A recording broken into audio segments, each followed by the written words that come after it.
అందరికీ నమస్కారం. సిఎల్ఎన్ఎస్ తెలుగుకి స్వాగతం. ఈరోజు మనం అక్రూడ్ రెవెన్యూ యొక్క మీనింగ్ తెలుసుకుందాం. డెఫినేషన్ లోకి వెళ్ళబోయే ముందులో మనం ఒక ఎగ్జాంపుల్ తీసుకున్నట్లయితే, మీ బిజినెస్ అనేది ఇంకో బ్రాండెడ్ బిజినెస్ కి లేదా పెద్ద బిజినెస్ కి ఏజెన్సీ సర్వీసెస్ అనేది ప్రొవైడ్ చేస్తుంది. అంటే మీరు సేల్స్ కనుక వాళ్ళ ప్రోడక్ట్స్ కానీ సర్వీసెస్ కానీ సేల్స్ చేసినట్లయితే మీకు కమిషన్ ఇస్తారని చెప్పేసి వాళ్ళ ఆ బిజినెస్ అనేది మీ బిజినెస్ తోటి అగ్రిమెంట్ లోకి ఎంటర్ అయింది అనుకున్నాం. అకౌంటింగ్ పీరియడ్ అయిపోయేసరికి మీరు ఏ రోజునైతే అకౌంటింగ్ చేస్తున్నారో ఆ అకౌంటింగ్ చేసే రోజుకి ఆ అకౌంటింగ్ పీరియడ్కి ఫర్ ఎగ్జాంపుల్ అగ్రిమెంట్ కనుక చూసుకున్నట్లయితే ₹1,00,000 సేల్స్ చేసిన తర్వాత అందులో 10% కమిషన్ అంటే 10,000 రూపీస్ మీ బిజినెస్ కి కమిషన్ ఇస్తారని చెప్పేసి ఆ బిజినెస్ మీ బిజినెస్ తోటి అగ్రిమెంట్ లోకి ఎంటర్ అయింది అనుకున్నాం. ఏ అకౌంటింగ్ పీరియడ్ కి అయితే మీరు అకౌంటింగ్ చేస్తున్నారు ఆ అకౌంటింగ్ పీరియడ్ మీ బిజినెస్ అనేది 50,000 రూపీస్ సేల్స్ చేసింది అనుకున్నాం. అప్పుడు కమిషన్ రావాల్సి ఉంది 50,000 లో 10% అయినటువంటి 5,000 రూపీసే. ఆ 5,000 రూపీస్ కమిషన్ రిసీవబుల్ అనేది అక్రూడ్ రెవెన్యూ అవుతుంది మీ బిజినెస్ కి. అసలు అక్రూడ్ రెవెన్యూ అంటే ఏంటి, కమిషన్ రిసీవబుల్ అనేది అక్రూడ్ రెవెన్యూ ఎలా అవుతుంది, అక్రూడ్ రెవెన్యూకి అక్రూడ్ అసెట్ కి డిఫరెన్స్ ఏంటి, అట్లాగే అక్రూడ్ రెవెన్యూ మీద ఉన్నటువంటి రీసెంట్ న్యూస్ ఐటమ్ చూద్దాం. మీనింగ్ కనుక చూసుకున్నట్లయితే, revenue which has been earned in an accounting period but in respect of which no enforceable claim has become due in that period by the enterprise. ఒక accounting period లో ఒక business అనేది ఏదైతే revenue earn చేసిందో మరియు అది ఆ business ఆ ఇన్కమ్ రిసీవ్ చేసుకునే అర్హత పొందలేదో ఆ రెవెన్యూని మనం అక్రూడ్ రెవెన్యూ అంటాం. ఇందాక చెప్పినటువంటి ఎగ్జాంపుల్లో కనుక చూసుకున్నట్లయితే, మీ బిజినెస్ అనేది ₹5,000 కమిషన్ సంపాదించింది, కానీ మీ బిజినెస్ ఏదైతే ఆ బ్రాండెడ్ బిజినెస్ లేదా పెద్ద బిజినెస్ కి సర్వీస్ ప్రొవైడ్ చేసిందో అందుకు గాను ఆ 5,000 రూపీస్ రిసీవ్ చేసుకునే అర్హత అనేది పొందలేదు. ఎందుకంటే అగ్రిమెంట్ ప్రకారం కనుక చూసుకున్నట్లయితే వాళ్ళు ₹1,00,000 సేల్స్ ప్రొవైడ్ చేసిన తర్వాత మాత్రమే కమిషన్ ఇస్తామని చెప్పేసి అగ్రిమెంట్ లోకి ఎంటర్ అయ్యారు. కానీ మీరు అకౌంటింగ్ పీరియడ్ ఏ రోజునైతే అకౌంటింగ్ చేస్తున్నారో ఆ అకౌంటింగ్ పీరియడ్ కాను 50,000 రూపీస్ ఆఫ్ సేల్స్ మాత్రమే చేశారు.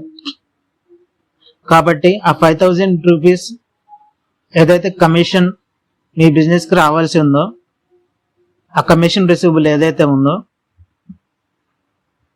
అది మీ బిజినెస్ కి అక్రూడ్ రెవెన్యూ అవుతుంది ఆ అకౌంటింగ్ పీరియడ్ కి. అట్లాగే చూసుకున్నట్లయితే మీరు సేల్స్ చేసినప్పుడు ఆ సేల్స్ గాను ఇక్కడ కూడా నేను ఇంతకుముందు చెప్పిన ఎగ్జాంపుల్ తీసుకోబోతున్నాను. ఈ బిజినెస్ అనేది వేరే వాళ్ళ బిజినెస్ దగ్గర ల్యాప్టాప్ అనేది 50,000 రూపీస్ పెట్టి కొన్నట్లయితే, అప్పు మీద కొన్నట్లయితే మీకు ఆ 50,000 అనేది అసెట్ పర్చేజ్ అవుతుంది, వాళ్ళకి వచ్చేసి అక్రూడ్ రెవెన్యూ అవుతుంది. ఎందుకంటే మీరు అప్పు మీద కొన్నప్పుడు ఉదాహరణకు తీసుకున్నట్లయితే ఆ అప్పు అనేది మీరు బిల్ ఆఫ్ ఎక్స్చేంజ్ యాక్సెప్ట్ చేసి కొన్నట్లయితే అప్పుడు ఆ బిల్ ఆఫ్ ఎక్స్చేంజ్ లో చెప్పినటువంటి డేట్ వచ్చేంత వరకు కూడా మీకు పే చేయాల్సిన బాధ్యత అనేది రాదు. అట్లాగే ఎవరైతే మీకు ఆ ల్యాప్టాప్ అనేది సెల్ చేశారో వాళ్ళకి అమౌంట్ రిసీవ్ చేసుకునే అర్హత అనేది రాదు. కానీ ఆ అకౌంటింగ్ పీరియడ్ లో కనుక చూసుకున్నట్లయితే ఆ 50,000 రూపీస్ అనేది ఆ సెల్లర్ యొక్క బిజినెస్ అనేది సంపాదించింది, కానీ వాళ్ళకి అమౌంట్ తీసుకునే అర్హత అయితే రాలేదు. అట్లాగే చూసుకున్నట్లయితే ఇంట్రెస్ట్, ఒకవేళ మీ బిజినెస్ అనేది వేరే బిజినెస్ కి ఏదైనా సరే లోన్ ఇచ్చింది అనుకున్నట్లయితే లోన్ కేసెస్ లో ఇంట్రెస్ట్ ఈ రోజున కడతారని చెప్పేసి ముందుగానే అగ్రిమెంట్ లోకి ఎంటర్ అవుతారు. ఏ నెలలో అయితే మీ బిజినెస్ అనేది ఇంట్రెస్ట్ సంపాదిస్తుందో దాదాపుగా ఆ నెలకు ఆ నెలకు సంబంధించిన ఇంట్రెస్ట్ రిసీవ్ చేసుకునే అర్హత అనేది, అంటే అగ్రిమెంట్ ప్రకారం చూసుకున్నట్లయితే వచ్చే నెల 4వ తారీఖు 5వ తారీఖు అవుతుంది. కాబట్టి ఏ నెలలో అయితే ఆ ఇంట్రెస్ట్ అనేది మీ బిజినెస్ సంపాదించిందో ఆ నెలాఖరుకు కూడా మీ బిజినెస్ అమౌంట్ రిసీవ్ చేసుకునే అర్హత అనేది పొందలేదు. కాబట్టి ఆ సంపాదించినటువంటి ఇంట్రెస్ట్ ఏదైతే ఉందో అది కూడా, ఆ అక్రూడ్ ఇంట్రెస్ట్ ఏదైతే ఉందో అది కూడా అక్రూడ్ రెవెన్యూ అవుతుంది మీ బిజినెస్కి. నెక్స్ట్ పాయింట్ కనుక చూసుకున్నట్లయితే అక్రూడ్ రెవెన్యూ మీనింగ్లో నా తీసుకున్న ఎగ్జాంపుల్ చూసుకున్నట్లయితే, మీరు కమిషన్ అనేది ఎర్న్ చేశారు. ఎట్లా ఎర్న్ చేశారు? మీ ఎంప్లాయీస్కి శాలరీ ఇచ్చారు, ఎలక్ట్రిసిటీ ఎక్స్పెన్సెస్ ఇంకర్ అయ్యారు, అట్లాగే మీ బిజినెస్కి రెంట్ కట్టారు. ఇట్లా చూసుకున్నట్లయితే మీరు ఖర్చు చేసే ఆ కమిషన్ అనేది ఎర్న్ చేశారు. ఆ సర్వీసెస్ని ఇచ్చారు. ఏ ఏజెన్సీ సర్వీసెస్ ఏవైతే ఉన్నాయో అవి ప్రొవైడ్ చేశారు, ఒక బ్రాండెడ్ బిజినెస్ కానీ పెద్ద బిజినెస్ కానీ. It may arise from the rendering of services, including the use of money, which at the date of accounting have been partly performed and are not yet billable. ఇట్లా మీరు money వాడి కానీ money వాడకపోయినా కానీ మీరు ఏదైతే services provide చేశారో మీరు అకౌంటింగ్ చేసే డేట్కి పార్ట్లీ పర్ఫార్మెన్సే జరుగున్నా, బిల్ చేయడానికి అర్హత లేకపోయినా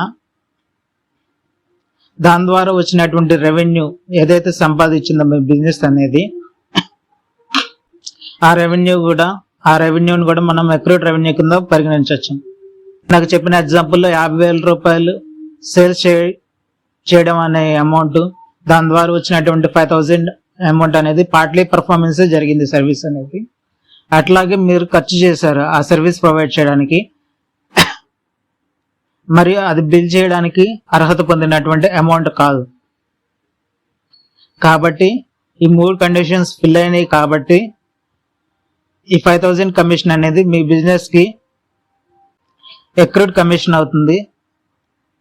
బ్రాడ్గా చూసుకున్నట్లయితే అక్రూడ్ రెవెన్యూ అవుతుంది. ఇప్పుడు మనం అక్రూడ్ రెవెన్యూకి అక్రూడ్ అసెట్కి డిఫరెన్స్ చూద్దాం. అక్రూడ్ రెవెన్యూస్ అన్ని కూడా అక్రూడ్ అసెట్స్ అవుతాయి, కానీ అక్రూడ్ అసెట్స్ అన్ని కూడా అక్రూడ్ రెవెన్యూ అవ్వవు. జనరల్ గా ఈ అక్రూడ్ రెవెన్యూ, అక్రూడ్ అసెట్ అనే మాటలు ఇంటర్చేంజబుల్, అంటే పర్యాయ పదాలుగా వాడుతుంటారు, కానీ కాదు. అక్రూడ్ రెవెన్యూ అనేది ఒక పీరియడ్ కి సంబంధించింది అయి ఉంటుంది, కానీ అక్రూడ్ అసెట్ అనేది ఏ రోజునైతే మనకు బెనిఫిట్ రావాల్సి ఉందో లేదా ఏ రోజునైతే అమౌంట్ రావాల్సి ఉందో అప్పటి వరకు కూడా మనకి అది అక్రూడ్ అసెట్ అవుతుంది.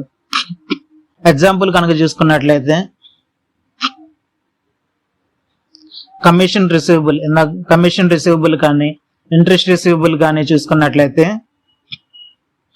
ఏ సంవత్సరం కానీ ఏ నెల కానీ ఏ 3 months కానీ మనం సర్వీసెస్ ప్రొవైడ్ చేసామో ఆ పీరియడ్కి మాత్రమే కమిషన్ రిసీవబుల్ కానీ, రెంట్ రిసీవబుల్ కానీ, ఇంట్రెస్ట్ రిసీవబుల్ కానీ అక్రూడ్ రెవెన్యూ అవుతుంది. తర్వాత పీరియడ్కి అది అక్రూడ్ రెవెన్యూ అవ్వదు.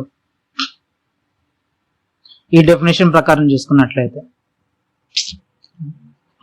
అక్రూడ్ రెవెన్యూ అవ్వదు.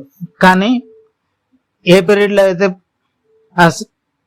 కమిషన్ రిసీవబుల్ కానీ, ఇంట్రెస్ట్ రిసీవబుల్ కానీ, రెంట్ రిసీవబుల్ కానీ ఉందో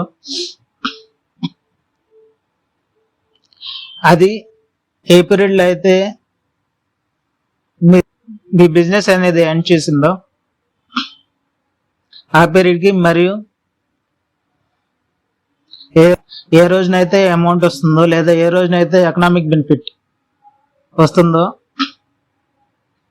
ఆ ఎకనామిక్ బెనిఫిట్ అంటే ఎగ్జాంపుల్ కనుక తీసుకున్నట్లయితే ప్రీపెయిడ్ రెంట్, ఒక నెల రెంట్ అనేది మీరు ముందుగానే పే చేస్తారనుకున్నట్లయితే మీరు ఆ ప్రాపర్టీని యూజ్ చేసేంత వరకు కూడా అక్రూడ్ ప్రీపెయిడ్ రెంట్ అవుతుంది. బ్రాడ్గా చూసుకున్నట్లయితే అక్రూడ్ రెంట్ అవుతుంది. కాబట్టి ఈ commission receivable, rent receivable, interest receivable, prepaid rent, prepaid interest, prepaid commission మీరు సర్వీస్ రిసీవ్ చేసుకో ముందులో ఏదైతే పేమెంట్ చేస్తున్నారో ఆ ప్రీపెయిడ్స్ ఏవైతే ఉన్నాయో అట్లాగే రిసీవబుల్స్ ఏవైతే ఉన్నాయో ఆ అమౌంట్ వచ్చేంత వరకు కానీ ఆ ఎకనామిక్ బెనిఫిట్ వచ్చేంత వరకు మాత్రమే వచ్చేంత వరకు కూడా అవి అక్రూడ్ అసెట్స్ అవుతాయి. అట్లాగే చూసుకున్నట్లయితే ఈ prepaid rent, prepaid interest, prepaid commission ఏవైతే ఉన్నాయో అవి కనీసం రెవెన్యూనే కావు, ఎక్స్పెన్సెస్ అవి. కాబట్టి అవి అక్రూడ్ రెవెన్యూస్ అవ్వవు, అక్రూడ్ అసెట్స్ అవుతాయి. అట్లాగే అక్రూడ్ అసెట్ కి అక్రూడ్ రెవెన్యూకి ఇంకో డిఫరెన్స్ కనుక చూసుకున్నట్లయితే అక్రూడ్ రెవెన్యూ అనేది ఒక పీరియడ్ కి సంబంధించింది అయి ఉంటుంది, అక్రూడ్ అసెట్ అనేది మల్టిపుల్ పీరియడ్ సంబంధించింది అయి ఉంటుంది. టాపిక్ మీద రీసెంట్ న్యూస్ కనుక చూసుకున్నట్లయితే నివిడియా కార్పొరేషన్ ఏదైతే ల్యాప్టాప్ కి gaming process, graphic process, gaming graphic process supply చేసే కంపెనీ ఉందో ఆ కంపెనీ యొక్క రెవెన్యూ వచ్చేసి $6,700 million గా ఉంది. అట్లాగే అకౌంట్స్ రిసీవబుల్ అంటే వాళ్ళు సేల్స్ చేయడం ద్వారా ఏదైతే అమౌంట్ రావాల్సి ఉందో ఆ అకౌంట్స్ రిసీవబుల్ అనేది ఇందాక చెప్పినట్లుగా అక్రూడ్ రెవెన్యూ అవుతుంది. సేల్ అనేది చేశారు కానీ అమౌంట్ రావాల్సి ఉంది కాబట్టి అది అక్రూడ్ రెవెన్యూ అవుతుంది. ఆ అమౌంట్ అనేది $5,317 million గా వాళ్ళ ఫైనాన్షియల్ స్టేట్మెంట్స్ లో పేర్కొన్నారు. మన ఈ సిఎల్ఆర్ఎస్ తెలుగు ఛానల్ యొక్క ఫేస్బుక్, ఇన్స్టాగ్రామ్, ట్విట్టర్, రెడ్ కింద ఉన్న డిస్క్రిప్షన్ లో పెట్టాను.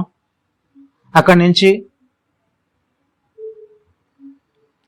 మన ఛానల్ యొక్క అప్డేట్స్ అనేది పొందవచ్చు. ఈ వీడియో కనుక మీకు నచ్చినట్లయితే లైక్ చేయండి, కామెంట్ చేయండి, మరియు షేర్ చేయండి. మన ఈ సిఎల్ఆర్ఎస్ తెలుగు ఛానల్ ని సబ్స్క్రైబ్ చేసుకోవడం మాత్రం మర్చిపోమాకండి. ధన్యవాదాలు.